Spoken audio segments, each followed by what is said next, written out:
Richard Tice. Thank you, Mr. Speaker. In Boston and Skegness, my fishermen are furious that the Prime Minister has surrendered the fishing industry, and my constituents are furious that you've surrendered on freedom of movement and on rule-taking under the ECJ. But there is good news, Mr. Prime Minister. Do you accept that you've also surrendered the jobs of many of your backbench MPs at the next general election to reform? Well, I'll happily explain to his constituents the huge benefits of these deals measured in jobs that will be saved, jobs that can now thrive, bills that will come down. And it is really important for our economy that we have these deals. That is in the interest of his constituents. It's in the interest of the whole country. Gregor Boynton. Thank you, Mr. Speaker. When it comes to evaluating the merits of the deal, who would the Prime Minister suggest my Livingston constituents listen to? Should it be the Scottish Chamber of Commerce, the NFU Scotland, or Scottish Salmon, all who have welcomed the deal? Or should they listen to John Swinney, who's lining up with the leader of the decision and the member for Clacton, and a desperate misguided event to try and create a constitutional grievance, a deal for which the Deputy First Minister has called important progress? Well, I was surprised to see the SNP First Minister line up with Reform and the leader of the opposition against a deal which has been welcomed by Scotland Salmon. Welcomed by Scotland Salmon, huge exporter from Scotland, because they know it's good for their business. But that's a pretty small and miserable club for the SNP to be in. Sir Julian.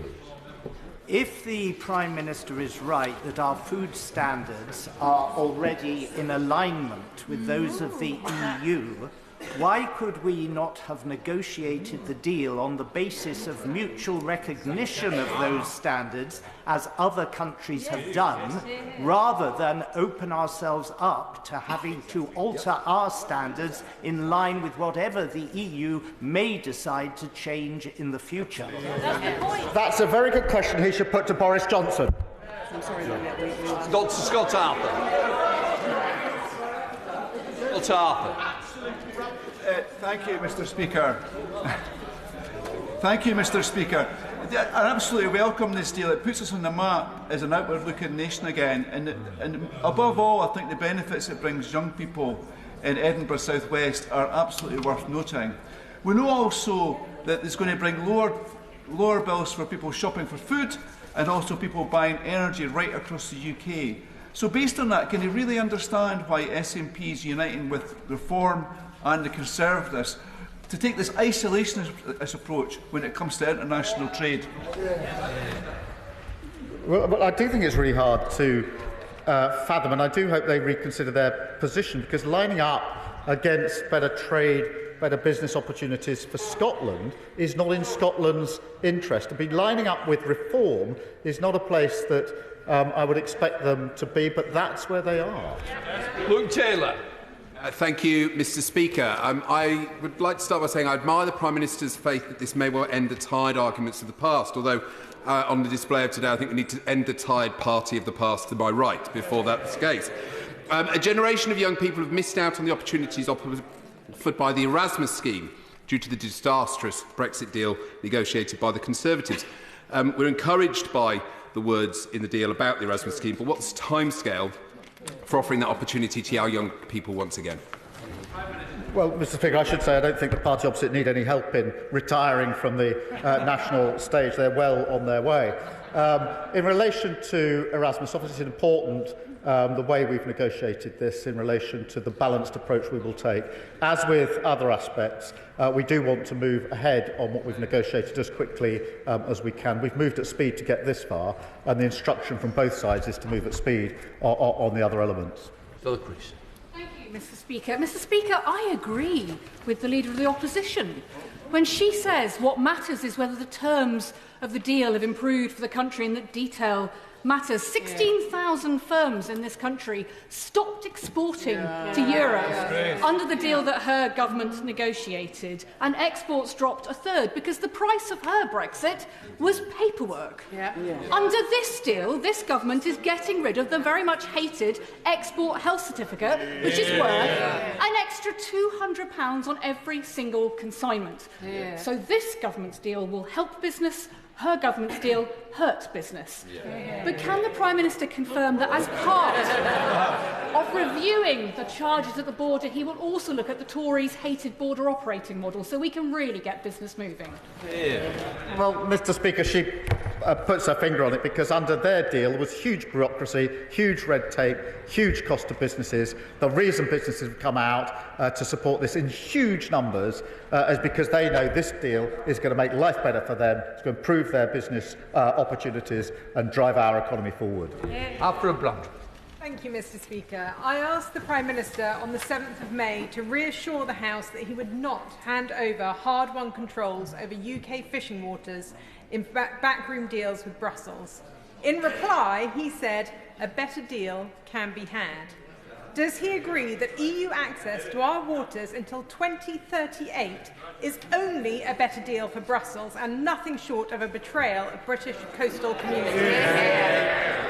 Mr Speaker, the deal we've struck makes it easier for fishermen to sell into the EU market. 72% of their fish is sold into the EU market. Until we came along with the SPS agreement, which is permanent, they had to put up with the red tape and bureaucracy, the added cost, which the party opposite negotiated with disastrous consequences. This makes it easier for them to sell their fish into the market, which is hugely important to them. And on shellfish, which was banned by the party opposite, the doors open again, they can sell into the market. Hugely important. Mr Speaker, may I put on the record my thanks to the Prime Minister and the Paymaster General for this landmark first step in the government's reset with the European Union.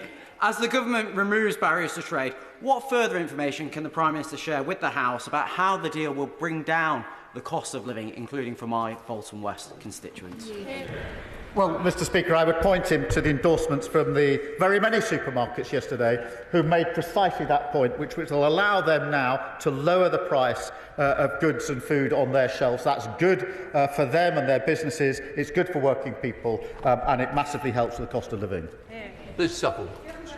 These incremental improvements are welcome as we begin to move on from some of the illusions of Brexit. That we had all this and far, far more 10 years ago. The Prime Minister once argued, and we quote, we should retain the benefits of the single market. Given his recent tendency to dismiss the views of others, what would he say to his younger self? Mr Speaker, I think last week I was overly rude, and I apologise.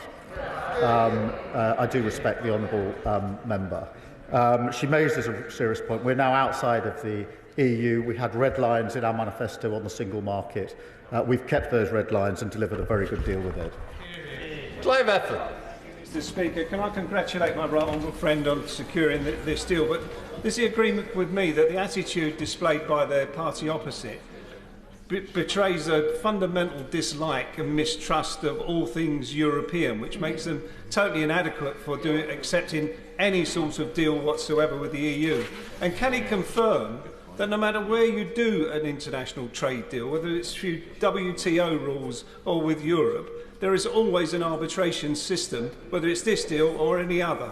Mr Speaker, I thank him for his question. I don't think they're just against all things European, because they say they're against the India deal as well.